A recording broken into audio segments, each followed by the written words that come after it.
বিআয়াতি সামানান কালিলা, তোমরা কম দামে আমার কোরআন শরীফকে বিক্রি করো না। কোন দামে? Don't sell the holy Quran with a very negligible amount. খবরদার কম দামে কোরআনকে বেশি, তার বেশি দামটা কি? বেশি দাম কত? কোরআন করিমার যদি একটা হরকত দাড়িপাল্লার ডান দিকে দেওয়া হয়, আর সারা বিশ্বের যত ধনী ধনী মানুষ রয়েছে, পৃথিবীর যত সামগ্রী আছে, যদি এক পাল্লা দেওয়া হয়, তবুও ডান পাল্লা ভারী হয়ে যাবে। বলুন সুবহানাল্লাহ। তবু ডান পাল্লার ওজন বেশি হয়ে যাবে, থাকতে পারবে না, টিকতে পারবে না। সেজন্য আল্লাহ রাব্বুল ইজ্জত বলেছেন, তোমরা কম দামে আমার কোরআন বিক্রি করো না। বা অনেক মনে শব্দ কিন্তু তাবিজ মধ্যে 101 টাকা 501 টাকা দাম নেয় না, এটা নেওয়া যাবে না। তাবিজ গলায় বান্ধা। রসুল সাল্লাল্লাহু আলাইহি ওয়াসাল্লামের কাছে একজন লোক আসলেন, ইয়া রাসূলুল্লাহ, আপনার হাতে একটা হাত দেবো, তোমার গলায় গিয়ে বলল তাবিজ যাও, চলো খুঁজে তাবিজ খুঁজেছেন। তার মানে কি? তাবিজ আমার গলায় আছে, জেন ভূত পেতনি আমার কাছে আসতে পারবে না, যেহেতু তাবিজ আছে। তার মানে কি? আমার বিশ্বাস তাবিজের উপর এসে গেল, আমি অনাস্থাশীল হয়ে গেলাম রব্বুল ইজ্জতের উপর, যিনি হর হাইয়ুল কাইয়ুম, যিনি চিরঞ্জীব এবং এবং সমস্ত শক্তির আধার যিনি, সেই রব্বুল ইজ্জতের উপর আমার আস্থাশীল। আমার আস্থা থাকলেও অনাস্থির হয়ে গেল। তার মানে এটা খবরশীল, এটা শিরকের গোনা। সেটা দোয়া তাবিজ মৌলানা হাফেজ কারি যেই হোক না কেন, খবরদার দোয়া তাবিজ গলায় দেবেন না। তাহলে আপনার রব্বুল মুখ থেকে আপনার বিশ্বাস অনাস্থা জেনে যায়, তাবিজের উপর মন্দির, এটা খবর শিরিক, গোপন শিরিক। শিরিকের অবস্থা কি? কোরআন শরীফ কি শিরিক সম্বন্ধে কিছু বলেছে? দেখা যাক। ওমা ইউশরিকু বিল্লাহি ফাকাদ হারামাল্লাহু আলাইহিল জান্নাত ওয়া মাওয়াহুন নার ওয়া মা লিয-যালিমিনা মিন আনসার।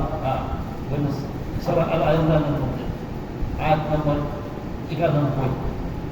যারা আমার সঙ্গে, আমি আল্লাহ রাব্বুল ইজ্জতের সঙ্গে শিরিক করেছে, আমি রাব্বুল ইজ্জত তারা যদি সারা পৃথিবী সোনা রূপা দিয়ে যদি নড়িয়ে চকচকে করে দেয়, আমি তা কখনো গ্রহণ করব না। এবং তাদের চির ঠিকানা জাহান্নামে রেখে দিয়েছে, তারা চিরদিন সেই জাহান্নামে থাকবে। আমি আল্লাহ রাব্বুল ইজ্জতের পক্ষ থেকে কোন রকম সাহায্য সহযোগিতা তাদের হাত দেওয়া হবে না, তাকে হাত দেওয়া হবে না। এরকম যত লোক এই পথ থেকে মারা যাবে, যত লোক মারা সব একই অবস্থা, ব্যবস্থা না। সেজন্য মানুষ হতে হলে মানুষের মতো হতে হবে। খালাকাল ইনসানা মিন নূরিহি, দুটো কথা। আর খালাকাল আদামা আলা সুরাতিহি, ভালো করে বুঝবেন কথা, খুব সিম্পল কথা। খালাকাল আদামা আলা সুরাতিহি আর খালাকাল আওয়াল মিন নূরিহি, খুব সিম্পল কথা, ভালো করে বুঝবেন। রব্বুল ইজ্জত মানুষকে সৃষ্টি করেছেন সৃষ্টির সেরা। এবং এই সৃষ্টিটা কেমনভাবে হয়েছে? পৃথিবী থেকে আজরাইল আলাইহিস সালামকে দিয়ে 360 জায়গার মাটি নিয়ে আসা হয়েছে। 360 জায়গার মাটি আনা হয়েছে। এই মাটিকে ছানা হয়েছে, ছেনে তার থেকে মানুষ তৈরি করা হয়েছে। হিন্দুস্তানের মাটি দিয়ে ছেলেদের নুনু তৈরি করা হয়েছে। শুনে রাখেন, 360 জায়গার মাটি দিয়ে মানুষ তৈরি করা হয়েছে। বাইতুল মুকদ্দাসের মাটি দিয়ে বউ তৈরি করা হয়েছে। হেলেম শরীফের মাটি দিয়ে চক্ষুর তৈরি করা হয়েছে। বাকি পৃথিবীর অন্যান্য জায়গা দিয়ে শরীরের 360 হাড়ের দ্বারা, এই 360 হাড়ের দ্বারা বিভিন্ন অঙ্গ প্রত্যঙ্গ দ্বারা তৈরি করা হয়েছে। সেজন্য এই বুঝে কুদরতি হিকমত রয়েছে। যখন মায়ের পেটে আপনি যখন আসলেন, 4 মাস আপনার পূর্ণ বয়স হতে যাচ্ছে, তখন ফেরেশতা 2 জনকে ডেকে বলল, হে ফেরেশতারা, এই রূহ তার মায়ের গর্ভ ফুঁকে দাও, মায়ের গর্ভ ফুঁকে দাও। ফেরেশতা বলছে, রব্বুল ইজ্জত মায়ের গর্ভ ফুঁকে দেবো? বল হ্যাঁ, আর কোনো কথা বাড়াবো না। বলছে তো রব্বুল ইজ্জত একটা কথা জিজ্ঞেস করছে। কি কথা? এ থাকবে না যাবে? এটা আমার বাবা, এটা আমার পোশাক, এই বিষয়ে তোমরা কোনো কথা বলবো না। এই বিষয়ে তোমরা 2 জন ফেরেশতা কোনো কথা বলবো না, এটা আমার পোশাক। মায়ের গর্ভে রূহ ফুঁকে দিয়ে আসলো। 3.5 মাস পরে মার পেট দিয়ে স্রাব শুরু হলো। ডাক্তারের কাছে গেল, কাজ হলো না। রক্ত দরাটা পড়ে গেল। তার মানে থাকা না থাকা সেই মহান সত্তার হাতে, ফেরেশতাদের হাতে নয়, কারো কাছে শক্তি নাই। লা হাওলা ওয়ালা কুওয়াতা ইল্লা বিল্লাহিল আলিয়্যিল আযীম। কোনো শক্তি নাই আল্লাহর শক্তি ছাড়া। তার শক্তি বৃহত্তম শক্তি, তার শক্তির সঙ্গে কারো শক্তি এটা উপায় নাই। নবী যান কই বুদ্ধি বাবার ধর্ম না, কারো ক্ষমতা নাই, কার শক্তির সঙ্গে চলবে। পড়ে গেল সন্তান। 3 মাস 4 মাস পর আবার ওই মহিলা ধর্ম ধারণ করল। ফেরেশতারা 3 মাস পরে রূহ মুবারক নিয়ে আসলো। বললে রাব্বুল ইজ্জত আমরা এসেছি, তোরা রূহ ভুগিতে চলে যাও। রূহ ভুগিতে চলে গেল। 4 মাস 10 দিন বয়স। রূহটা ব্লাডটা সার্কুলেশন হচ্ছে, হাইবারে রোডেই হচ্ছে। এত জোরে রোডে হচ্ছে যে একটা মেশিনে হুইলতে দিয়ে হুইলের কাছে পানি দিয়ে পানি তেমন ছিটে যায়, ওইরকম রক্তের হুইল করতে শেখা। হুইল চলার পরে যখন 4 মাস 10 দিন পূর্ণ হয়ে গেল, রব্বুল ইজ্জত রুহ ভুগিয়ে দিলেন, রুহ ভুগিয়ে দিয়ে দিলেন। সেই জন্য আল্লাহ তাআলা কোরআনুল কারীমের মধ্যে বলেছেন, খালাকাল ইনসানা মিন আলাক, আমি রক্তপিণ্ড থেকে মানুষকে সৃষ্টি করেছি। খালাকাল ইনসানা কাল খাফারিন মিন সালসালিন কাল ফাখার, আমি তৌহিদ মাটি থেকে মানুষকে সৃষ্টি করেছি। তার মানে তার কলাকৌশল সম্পর্কে বিভিন্ন জায়গায় বিভিন্ন কায়দায় মানুষকে বোঝাবার জন্য, to divert the man in the way of right path, সঠিক পথে মানুষকে পরিচালনা করার জন্য আল্লাহ রাব্বুল ইজ্জত এই সমস্ত কথা বলছেন যে সঠিক পথে যাতে আমার বান্দা আসে। কিন্তু রব্বুল ইজ্জত বলছেন যে আমার সৃষ্টি, সমস্ত সৃষ্টি আমার কথার বাদ মতো চলে। শোনো, জিন এবং ইনসান এই দুটো সৃষ্টি আমার কথার বাদ মতো চলে না। তার কারণ রব্বুল ইজ্জত এর জন্য কোরআনুল কারীমের মধ্যে বলে দিয়েছেন, ইয়া মাআশারাল জিন্নি ওয়াল ইনস ইন ইসতাতা'তুম মিন আকতারিস সামাওয়াতি ওয়াল আরদ ফানফুযু লা তানফুযুনা ইল্লা বিসুলতান ওয়া বিআইয়ি আলা'i রাব্বিকুমা তুকাযিবান। হে জিন এবং মানুষ সম্প্রদায়, যদি তোমাদের আমার অ্যাডমিনিস্ট্রেশন, আমার এই প্রশাসন ভালো না লাগে, তোমরা বেরিয়ে যাও, যেখানে খুশি সেখানে আমার জগৎ থেকে বেরিয়ে যাও। কিন্তু মনে রেখো, তোমরা আমার সৃষ্টি জগতের বাইরে কোথাও যেতে পারবে না। তার মানে সবই আমার সৃষ্টি জগৎ। কুল্লু মান আলাইহা ফান ওয়া ইয়াবকা ওয়াজহু রাব্বিকা যুল জালালি ওয়াল ইকরাম। সব কিছু খানা হয়ে যাবে, অন্যত্র মতো সব কিছু ধ্বংস হয়ে যাবে, সব পরিশ্রম। আমি রব্বুল ইজ্জত যা সৃষ্টি করেছি সমস্ত ধ্বংসশীল, সব শেষ হয়ে যাবে। কুল্লু মান আলাইহা ফান ওয়া ইয়াবকা, সব খানা হয়ে যাবে। ওয়াজহু রাব্বিকা যুল জালালি ওয়াল ইকরাম, শুধু তোমাদের রব যিনি তোমাদেরকে সৃষ্টি করেছেন, তিনি অতীতে ছিলেন, এখন আছেন, ভবিষ্যতে থাকবেন। মানে Almighty Allah is not perishable, সেই ধ্বংসশীল নয়, তিনি চিরদিন, তিনি হওয়ার হাইয়ুল কাইয়ুম। সেই জন্য বৃদ্ধ বয়সে ইবাদত বন্দেগীতে আসবেন না। যৌবন বয়সে আপনার ছাত্র ভালো ছাত্র হয় তো গুড টাইম। যৌবন বয়সে আপনি ব্যবসা বাণিজ্য করে উৎকৃষ্ট বড় হওয়ার গুড চান্স। যৌবন বয়সে আপনি আরবি শিখেন, ছোটকালের থেকে ঘুমের থেকে ওঠার পরেই আলিফ বা তা সাত বা শেখাল, 1 ঘন্টা আরবি পড়াবো, পড়া ঠিক আছে, রাস্তা করে না, 1 ঘন্টা বাংলা পড়ো, বাংলা পড়ে মা 9:30টার সময় গোসল করো, ঘুরতে খাইতে দাও, হাই স্কুলে যাও, হাই স্কুলে গেলাম, হাই স্কুলে যাওয়ার পরে পড়াশোনা হয়ে গেল। তখন আমার ছিল ফার্সি ছিল, উর্দু ছিল, আরবি ছিল, সব ছিল। বড় আরবি তো আমি আমার ক্লাসের ছাত্র ছিল 43 জন। স্যারকে বললাম, ভেমনুরের খন্দকার রিয়াজুর রহমান স্যার বললেন, বাবা তোমার জন্য আরবি দিন আমার কষ্ট হবে, তুমি উর্দু নেব, আমি আর পারবো না, তোমাকে একটা আরবি অত্যন্ত ঘুরে সাবজেক্ট বাধ্য হয়ে আমার উর্দু নিতে হবে। উর্দু নিয়ে ম্যাট্রিক পাস করলাম। এই ম্যাট্রিক পাস করে 1960 সালে east Pakistan secondary education board Dhaka থেকে 1960 সালে ম্যাট্রিক পাস করলাম। ভিজে স্কুল ছিল আমার সেন্টার। ভিজে পাস করার পরে মুন্সিগঞ্জ স্কুল তখন ঢাকার কুষ্টিয়া ডিস্ট্রিক্টের ভিতরে ফার্স্ট হয়ে গেল রেজাল্টে। আমরা যে 43 জন ছেলের ভিতরে আমাদের 27 জনকে সেন্টার করবেন, 27 জনই পাস। ফার্স্ট ডিভিশন ছেলেদের 30 জন। ঢাকা বোর্ড 30 জন সমস্ত পুরস্কার দিয়ে দিল। আমি ফিরে আসি কোরআনের প্রায় রব্বুল ইজ্জত বলছেন যে তোমরা আমাকে ভুলে যাচ্ছ, আমাকে ভুলে গেলে তোমাদের বিপদ হবে। কিরকম বিপদ হবে? সেই বিপদে কোনো পথ তোমরা খুঁজে পাবে না। হাযা সিরাতুল মুস্তাকিম, এইটা হলো সহজ এবং সরল রাস্তা। কোরআন বলছে আমি তোমাকে যে পথ দিলাম এই পথ হলো সহজ এবং সরল রাস্তা। যদি you take up this way, there will be no fear. কোনো ক্ষোভ, কোনো ভয় থাকবে না, কোনো ভীতির কারণ থাকবে না। আল্লাহ তাখাফু ওয়ালা তাহজানু ওয়া আবশিরু বিল জান্নাতিল লাতী কুনতুম তুআদুন। অ্যাটেন্টিভলি মনোযোগ সহকারে শুনবেন, কোনো নফল নামাজে নিয়ে দান করবেন না। তখন এই যে বাংলা তফসির হচ্ছে কোরআন দিয়ে ভ্যালু শোনা ফরজ, আর আপনি যে নামাজে নিয়ে করবেন ওটা নফল সুন্নত, ওটার থেকে এটা ভ্যালুয়েশন অনেক বেশি। সেজন্য যখন খুতবা বন্ধ হবে আর আপনি খুতবার সময় আপনি আরবি খুতবার সময় হলো ওয়াজিব, যখন সুন্নত তখন নিয়ে করবেন না, এটা জেনে রাখেন। এইভাবে মানবেন, আপনি চলবেন, আপনার দুনিয়া এবং আখিরাতে কল্যাণ হবে, খায়ের বরকত হবে, ভালো হবে। রব্বুল ইজ্জত আপনাকে পছন্দ করবেন, আপনাকে ভালোবাসবেন, আপনাকে আল্লাহর মধ্যে ভালোবাসবেন। পৃথিবীর লোক সারা পাড়ার লোক আপনার যদি ঘৃণা করে কিছু যা আসে না। আপনি মরে যাওয়ার পরে পাড়ার লোক আপনার জানাজা না করে, তার সমস্ত পাড়ার লোক গুনাহগার হয়ে যাবে, কারণ আপনি আল্লাহর পছন্দ নিয়ে বান্দা। আর যদি বৈদ্যুতিক করে জানাজা করে তাহলে বাকি লোকগুলো ভেসে যাবে, পজিটিভ হয়। তার পর্যন্ত জানাজা করে ভেসে যাবে। আর কেউ যদি জানাজা আপনার না করে সমস্ত গ্রামের লোক সমস্ত এলাকার লোক গুনাহগার হয়ে যাবে, গুনাহ কুবরা যত হয়ে যাবে। খুব সাবধান, শুনে রাখার কথা বলা।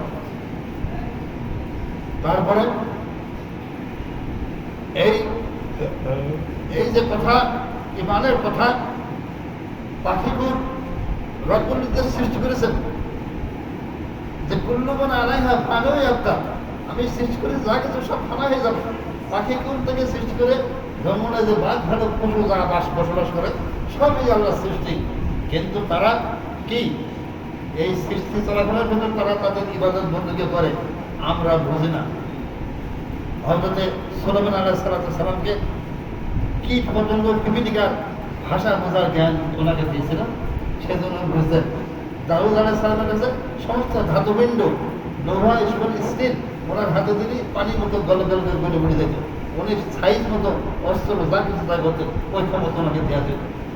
নবী মুহাম্মদুর রাসূলুল্লাহ সাল্লাল্লাহু আলাইহি সাল্লামকে সমস্ত ক্ষমতাই দেওয়া হয়েছে, কিন্তু উনি কিছু প্রকাশ করেন নেই, উনি কিছু দেখান নেই, উনি কিছু বলেন নেই। একজন কাফের নবী, মক্কা এবং মদিনার সব থেকে বড় পুস্তকে নবী যে উটের কাছা সামলার মাঝখানে পায়ের ঘোড়াতে চেষ্টাকে ধরে রাখতো, আর লোকজনকে উটের কাছা সামলাচ্ছে, টান দিয়ে আমার পায়ের ঘোড়াতে সারা গেলাম পারো। উটের কাছা সামলার টান দিয়ে ধরেছে, কিন্তু নবীদের পায়ের ঘোড়াতে নড়েনি, চামড়া ছেড়ে গিয়েছে। সেই শক্তিশালী নবী, সেই রাসূলুল্লাহ সাল্লাল্লাহু আলাইহি ওয়াসাল্লাম বলছে, তুমি কত বড় আল্লাহ নবী, তোমার সময় পুস্তকের যদি আমরা হারিয়ে দিতে পারো, আমার এই দুম্বা আছে, মেষ আছে, সমস্ত মেষ তোমার দিয়ে দেবো। তাই নাকি? আপনি মুসলমান হবেন? হ্যাঁ হব। রব্বুল ইজ্জতের কাছে রাসূল মুহাম্মদ সাল্লাল্লাহু আলাইহি ওয়াসাল্লাম মনে মনে প্রেয়ার দিয়ে দিলেন।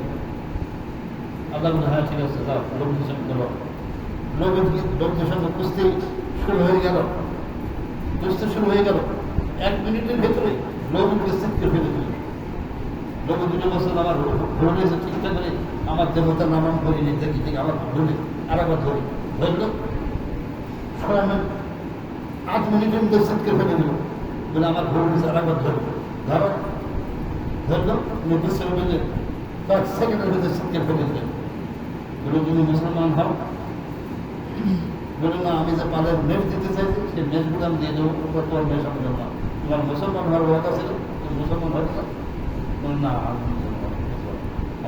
তার মানে রব্বুল ইজ্জত খাতামাল্লাহু আলা কুলুবিহিম ওয়া আলা সামঈহিম ওয়া আলা আবসারিহিম গিশাওয়াতুন ওয়া লাহুম আযাবুন আলীম। আল্লাহ কোরআনে বলে দিয়েছেন, আমি যার দেলে, যার চোখে, যার অন্তঃকরণে সিল মোহর মেরে দিয়েছি, সিল করে দিয়েছি, সে কখনো আমার রাস্তা আসবে না। কিন্তু বলিয়ে দিয়েছে আল্লাহ তাআলা। সেজন্য বলছেন ومن لم يكن بما أنزل الله فأولئك هم الكافرون والله لا يهدي القوم الظالمين والله لا يهدي القوم الفاسقين والله لا يهدي القوم المشركين। আমি মুসলিমদের জন্য এই কোরআনুল কারিমায় কোনো হেদায়েতের ব্যবস্থা রাখি নাই। আমি ফাসিকদের জন্য এই কোরআনুল কারিমার মধ্যে হেদায়েতের কোনো ব্যবস্থা রাখি নাই। আমি জালেমদের জন্য এই কোরআনুল কারিমার ভিতরে হেদায়েতের কোনো ব্যবস্থা রাখি নাই। যারা আত্মসমর্পণ করবে, সারেন্ডার করে যারা আমার কাছে আসবে, আমি তাদের জন্য হেদায়েতের রাস্তা রেখে দিয়েছি। আমি তাদের জন্য কোরআনে হেদায়েতের রাস্তা রেখে দিয়েছি। তারা হেদায়েত প্রাপ্ত হবে, অন্যথায় হেদায়েত প্রাপ্ত হবে। সেজন্য খুব হুঁশিয়ার হয়ে যায়। কোথায় আছে, গ্রাম্য কোথায় আছে, সাইজে সুর আর পর্বতে বস, যাইনি শুনে পথ বস। তার মানে কি, সন্ধ্যেবেলা শুকর সারাদিন ধরে মধ্যে থাকে, ক্ষুধার্ত অবস্থায় মল খেতে আসে জন্মের ধারে, ক্ষুধার্ত, তার সামনে যদি হোক পাই পেরি ভাবছে। আর পর্বতে বস, যাদের রোগ বসাতে কেউ তার সারাদিন ছানি খাওয়ায় না ঠিক মতো, মই বেঁধে আড়াই দিন দুটো সময় ছেড়ে দেবে, সেই খেলেই পেট জর্জরিত, চোখ লাল কাটতে করে পরে জমিতে ঘাস খাবে, খেত খাবে, ওই মুখের সামনে গেলে কেটা মেরে ফেলবে। এই জন্য গ্রামের কথাগুলো খুব অত্যন্ত জরুরি গুরুত্বপূর্ণ। সেই জন্য আল্লাহ আমাদের ইজ্জত কি করতে হবে, ইয়া আইয়ুহাল্লাযীনা আমানু তাকুল্লাহা ওয়া কুনু মা'আস সাদিকিন। কোরআন বলেছে, হে ইমানদারেরা, তোমরা আল্লাহকে ভয় করো। কাকে ভয় করবা? ওয়া কুনু মা'আস সাদিকিন। আল্লাহকে ভয় করো এবং কোথায় যাইবা উড়বা। ওয়া কুনু মা'আস সাদিকিন, যারা সাদিকিন, যারা সালেহীন, যারা আল্লাহওয়ালা, যারা ওয়ারতাও মার রাখেন, যারা রুকু করে, তাদের সঙ্গে তুমি রুকু করো, অর্থাৎ নামাজীদের সঙ্গে তুমি নামাজ পড়ো। তার মানে you should contact even company. Even company should always be contact. অসৎ সঙ্গ সর্বদা পরিত্যাজ্য।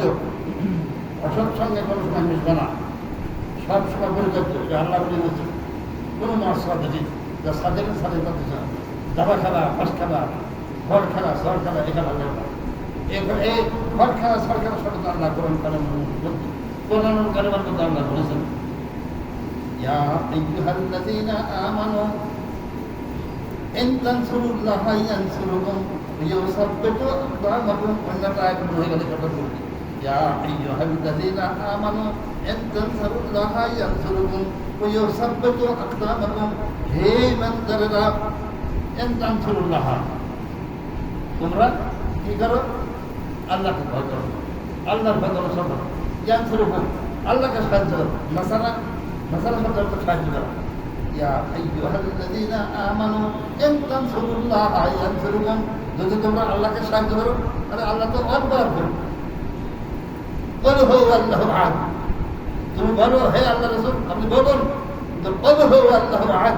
আল্লাহ রাব্বুল ইজ্জত দেখো সত্যের অধিকারী, আল্লাহুস সামাদ, তিনি স্বয়ং সম্পন্ন, তিনি কমপ্লিট, নাম ইয়ালিদ, তিনি কারোর পিতা নন, তার ঔরসে কারোর জন্ম হয় নাই, ওয়ালাম ইউলাদ, কারোর কোনো পিতামাতার ঔরসে তিনি জন্ম, ওয়ালাম ইয়াকুল লাহু কুফুওয়ান আহাদ, তিনি সেলফ সাফিসিয়েন্ট। এই কথা বলছেন তিনি, কোরআনে বইটি দিলেন আমাদের শেখো। এই জন্য সূরা আহাদের শক্তি বেশি।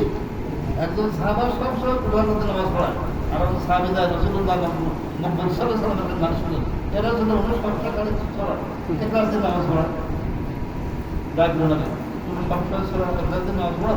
যে বলুন কেন, আমার খুব ভালো লাগে কোরআন শরীফ পড়া। ঠিক আছে, তার মানে কি, আল্লাহর একত্ববাদের উপরে যাদের বিশ্বাস আছে, এই সূরা এজন্য বলছে আল ইখলাস ও সুনুসুল কোরআন। কোরআন বলে দিল আপনাকে, যার ইখলাস ও সুনুসুল কোরআন, আপনি রোজা করে জানামাজে বসে যদি বিসমিল্লাহ শরীফ 3 বার সূরা ইখলাস তেলাওয়াত করেন, আপনার আমলনামায় 1 খতম কোরআন শরীফ সওয়াব লিখে দেওয়া হবে। বলেন সুবহানাল্লাহ। 1 খতম কোরআন শরীফ সওয়াব লিখে দেওয়া হবে। এটা আল্লাহর কথা, দলিলের কথা, মুখে বানানো কথা নয়। সেজন্য সূরা ইয়াসিন যদি কেউ একবার তেলাওয়াত করে, তার আমলনামায় 10 খতম কোরআনুল কারীমের সওয়াব লিখে দেওয়া হবে। বলেন সুবহানাল্লাহ। 10 খতম। আর এই ভিতরে 7টা মুমিন আছে। সূরা ইয়াসিন আমলকারী 7টা মুমিন তাকে পড়তে হয়। যখন মালিকুল মউত তার কাছে যাবে, তার শব্দ তার যে 2 নাক, মুখ, কান, পেশাব অবস্থা, পায়খানা অবস্থা, 7টা জায়গায় 7টা মুমিন দাঁড়িয়ে যাবে। এই 7টা মুমিনের কাছে সে যাবে, মালিকুল মউত বলবে যে নেই আমার আমলকারী, আপনি get out, gate permission for নয় চান্দা। যান আপনি আমার কাছে পানি নিয়ে আসেন। এরকম সপ্তাহ ডাক দিয়ে ঢুকে ঢুকে ফের হয়ে যাবে, বলে যান আপনি রবের কাছে চলে যান, আমার আমল কাছে আমি ঢুকতে দেবো না, আমি কিরা মালিকের মুখ যান আপনি রবের কাছে পানি নিয়ে আসেন। রবের কাছে চলে যাবে, রবের কাছে চলে যাবে। রব্বুল ইজ্জত আপনার বান্দার ভিতরে আমি ঢুকতে পারলাম না, আমার কেন কোনো মনে চলে যাচ্ছেন এমনকারী সত্যতার ওনার বড় হয়ে গেছে, যে রাস্তা দিয়ে ঢুকে ঢুকবো সে রাস্তায় সব আমি দাঁড়িয়ে আছে, আমি ঢুকতে পারলাম না। তাই না কি বলে? হ্যাঁ, তোমার হাতখানিতে আল্লাহ শব্দ লিখে নিয়ে যাও, আল্লাহ শব্দ লিখে নিয়ে তাকে ধরবে এবং সার্টিফিকেট দেবে, যা জান্নাতে ওখানে লেখা আছে সার্টিফিকেট।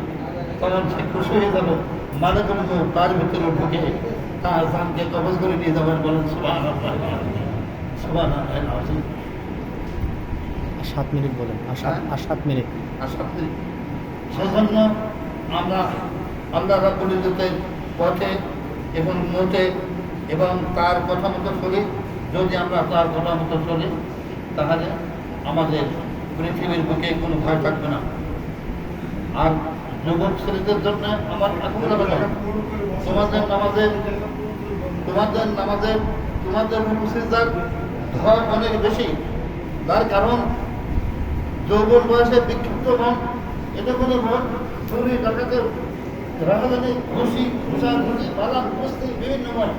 ঢেকিতে যখন কোনো মজা নাই, আমার মারা ঢেকিতে ধান ভাঙত, ধান ভাঙতে এনে দিত, ধান ভাঙতে এনে দিত, আগে দিতে কিন্তু কি হলো, এবার চাল দোয়া হয়ে গেল, আবার কুড়ি ঝাড়তে আবার সে লাল চাল আবার ঢেকে দিল, আবার দোয়া যায়, এরকম পাট যায়, চাল ছিটে যায়, আবার আইনে যায়, চাল ছিটে আইনে যায়, করতে করতে চাল শেষে কাটানো হয় না, কাল চাল চামচকে ঝামচকে হয় না, হয়ে যায়। তোমার যৌবন বয়সের বিক্ষিপ্ত মন, তোমার নামাজের সময় মন এরকম হচ্ছে, এটা হবেই, এটা হবেই। আনতাবুদা এ বিষয়ের উপরে রব্বুল ইজ্জত কোরআনের মধ্যে বলছেন, আনতাবুদা রব্বাকা কাআন্নাকা তারানি। তোমরা যখন নামাজ পড়বে মনে করবে যে তোমরা তোমাদের রব্বুল ইজ্জতকে দেখছো। তোমরা যদি তোমাদের রব্বুল ইজ্জতকে নাও দেখতে পাও, তা জানবে রব্বুল ইজ্জত নিশ্চয়ই তোমাদেরকে দেখছেন। এই কথা মনে রেখে তোমরা চিন্তা করবা, কোথায় তুমি দাঁড়িয়ে আসো, তুমি কোন সিরাতের উপরে দাঁড়িয়ে তুমি নামাজ পড়ছো। ডাইন হাতে জান্নাত, বাঁ হাতে জাহান্নাম, পেছনে মালিকুল মউত দাঁড়াইছে তোর ঘরের কাছে। মালিকুল মউত কোথায় আছে? পেছনে দাঁড়াচ্ছে, কদ্দুর আছে। কোরআন বলছে মালিকুল মউত কোথায় আছে। ওয়া নাহানু আকরাবু ইলাইহি মিন হাবলিল ওয়ারিদ। কোরআন বলে দিলেন তোমার ঘাড়ে শাহরের যত তোমার কাছে নিকটে আছে, মহান রব্বুল ইজ্জত তার সেই তোমার নিকটে আছে। ও তবে এই ভয় করে তুমি যদি একটা সিদ্ধা রব্বুল ইজ্জতের কাছে ইতমিনানের সঙ্গে দিতে পারো, ওই সিদ্ধা কবুল হয়ে গেলে তোমার আল্লাহ তাআলা তাহা জানো, তোমার আর ভয়ের কারণ নাই, চিন্তার কারণ নাই, তুমি কামিয়াবি হয়ে গেলে তুমি সাকসেসফুল। যদি ওই ইতমিনানের সঙ্গে একটা সিদ্ধা দিতে পারো। সেজন্য যৌবন বয়সে নামাজ হলো আকাশে ঝাড়ের মধ্যে ঘুরতেছে, আর বুড়ি বয়সে পেশাব করতে গেলে পায়খানা বেরিয়ে যাবে, পায়খানা ধরতে গেলে পেশাব হয়ে যাবে। আইলো মাইলো জামার বোতাম 3টে আছে, একটা দিছে আর 2টো দেয়নি। আইলো মাইলো এই ঠস মশে, এটা তো আর্থার তো পড়লাম করলাম মনে নেই, সুরা ফাতিহা পড়েছি, কোন সুরা পড়েছে মনে নেই। আইলো মাইলো ব্যবস্থা হবে না। সেজন্য young time is the best time to complete your life with full canonisation. যদি পূর্ণ সততায় পূর্ণ কামেলিয়াতে যদি অর্জন করতে চাও, use your young time in the way of the Holy Quran. তাই তোমার যৌবন বয়সটা তোমার পবিত্র কোরআনের কারণের কথা তুমি তোমার you try to live your life through the way of Holy Quran. এই পবিত্র কোরআনের কারণের মধ্যে তোমার পবিত্র জীবনকে চালাও। যদি তুমি চালাতে পারো, you will be successful. There will be no fear in this one as well as the next one. এই পৃথিবীর উপর কোনো ভয় দরকার কারণ নয়। পরবর্তী জগতে আল্লাহর কাছে যখন তুমি চলে যাওয়া পারবে, তখন আমরা বলবো منها خلقناكم وفيها نعيدكم ومنها نخرجكم تارة أخرى। কি বললাম? منها خلقناكم, তোমাকে মাটি থেকে সৃষ্টি করা হয়েছে, ومنها خلقناكم وفيها نعيدكم, বাবা তোমাকে মাটিতে প্রতিষ্ঠিত করে রাখা হবে, ومنها نخرجكم, আবার এই মাটির থেকে তোমাকে উৎপীড়িত করা হবে, আবার করা হবে। এই কথা বলে আমরা আরবিতে বাংলা মানে হবে। তাহলে বোঝা যাচ্ছে আমরা যেভাবে জীবন যাপন করছি, এই জীবন যেমন মানুষের জীবন যাপন নয়, এই জীবন যেমন কোরআনের জীবন যাপন নয়। কোরআন যদি না মানে, কোরআন যদি না আল্লাহ কোরআন বলছেন ওয়াতাসিমু বিহাবলিল্লাহি জামিআ ওয়া লা তাফাররাকু। আমার কোরআনকে মজবুত করে ধরো, তারপরে কোরআনের ব্যাপারে যেটা আদেশ আছে সেটা আন্তরিকতার সঙ্গে তারপরে পালন করো, আর যেটা নিষেধ আছে খবরদার তার ধারে কাছে তোমরা যায় না। এই যদি তোমরা পালন করতে পারো তাহলে তোমরা কবি আর এই যদি পালন না করতে পারো তোমরা কবি ওলা তাকরাবু যিনা ইন্নাহু কানা ফাহিশাতান ওয়া সাআ সাবিলা। কোরআনে আছে মানে ইসরায়েলের মধ্যে বলছে খবরদার তোমরা জিনার ধারে কাছে যাবে না, এটা অত্যন্ত নিন্দনীয় এবং জঘন্য অপরাধ। কেমন থেকে কথা আল্লাহ এই কথা বলছেন। আমরা কি আল্লাহর কথা শুনি না মানি? আমরা যদি আল্লাহর কথা না শুনি না মানি তাহলে আমরা আপনার বান্দাই না। আমাদের জন্য এরকম শাস্তির ব্যবস্থা রয়েছে, রিগোরাস পানিশমেন্ট আপনার দিয়ে যেটা রয়েছে গভর্ন থেকে শুরু করে কেমন পর্যন্ত, সেজন্য আল্লাহ রাব্বুল ইজ্জত আল্লাহ রাব্বুল ইজ্জত আজকের এই সব বক্তব্য আমি যে কথা রাখলাম, বলে মানুষ কবে আপনাদের সামনে থেকে আমার ডাক হয়ে যাবে, কবে ডাক এসে ঠিক বয়স ৭৫ বছর 5 মাস আজকে হলো না, এটা মে মাস, জুন মাস 6 মাসে বলে। কাজেই আল্লাহ রাব্বুল ইজ্জতের কাছে দোয়া রাখবেন যেন অন্তত বিন্দু মাত্র না কিঞ্চিত ইমান নিয়ে কবর যেতে পারে মহান রাব্বুল ইজ্জত সেই তো আপনারা যারা শুনলেন বুঝলেন এই মুহূর্তে এবং এই বদলেন করেন। আল্লাহ আপনাদের সবকে সুনসিব সব সৌভাগ্য দান করেন, ইমানের সঙ্গে জীবনযাপন করতে আল্লাহ দান করেন। আসসালাম।